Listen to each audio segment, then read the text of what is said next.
Omusajja Edward Kisembo yasowaganye ne mukyala we Agnes Nakabogo gw'amaze n'emyaka 12 nga mulinamu abaana 4.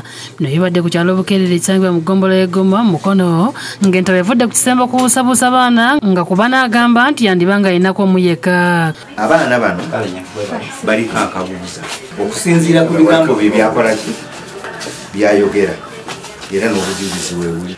Abaana bano bagende ku misala naye senga bakomawo nga bonna babe ateekwa okusasula omusasi waffe abasanze mu ofiisi ya ssente w'ekyalo Lazaro Musoke ng'eno bwansiganyiza ebisongovu ng'omukazi ategeeza nga bba bwaludde nga tamuwa buyambi ngono yatuuka n'okumusala omumwa. Eno enkopo ogiraba omwami yali yagala kumusala. Nali nfuluma bwe nti n'avaayo n'akambe nga azze kunfumita era ne mukwata akambe nenkamuggyako nenkakasuka ng'eri kyeyakola nannuma.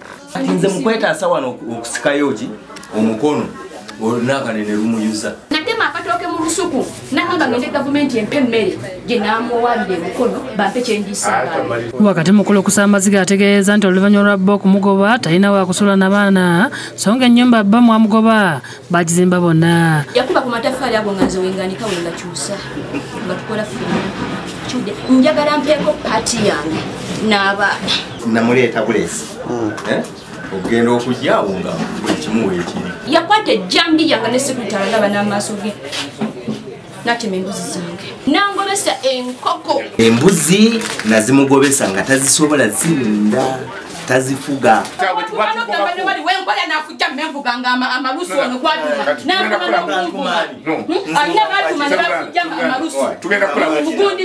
Abeewaabwe ne baŋŋamba mugende mu mateeka oyo yatulema. Kisembo yeerayiridde nga bw'atagenda kuddira mukazi kubanga ye yamwatulira ng'abaana 3 bwe batali babe nti era ku ssomero bwe yali abawandiisa yabawandiisa nga bamulekwa. Ku ssomero bwe yabatwalayo n'amugamba abaana bano bamulekwa nze ndabirira nti abaana bano yakola nansobi okububakulizaawo ewange. Agamba Mukama Katonda ansonyiwe abaana si bange si ba musajja oyo. Maama ono n'abaana be mu kiseera kino basula mu kibaati omutuuze omu yababudamizza era abatuuze bavumiridde ekya Kisembo okwegaana abaana ate abalala nti yandibanga yadduka buvunaanyizibwa. Era omwami ono ku kyalo kyaffe kino kye kimu talinaako mu kyalo omwo. Bw'oba nga beemulugunya omwami naddala nga yeemulugunya nga tatidde buvunaanyizibwa bwe yandibadde akwata abaana abo n'abatwala ku GNA.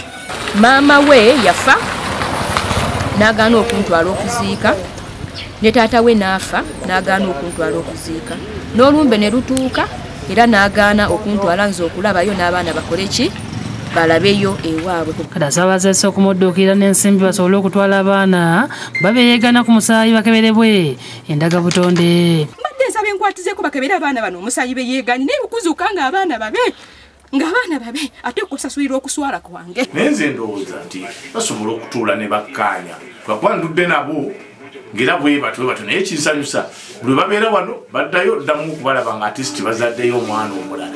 Alagidde Kisembo okukola endagaano ewa mukazi w'omuzigo wanaakumira abaana n'agaana ekiddidde kufuluma ofiisi era bw'atyo n'agenda. Okkiriza tukole endagaano eyo ew'omukyala awaka n'abapangisa tufune abalala oba. Ssentebe ensonga zaabwe azoolekeza poliisi. David Msika Lyankolo yakusakidde eggulu eno ku Lwabukedde TV.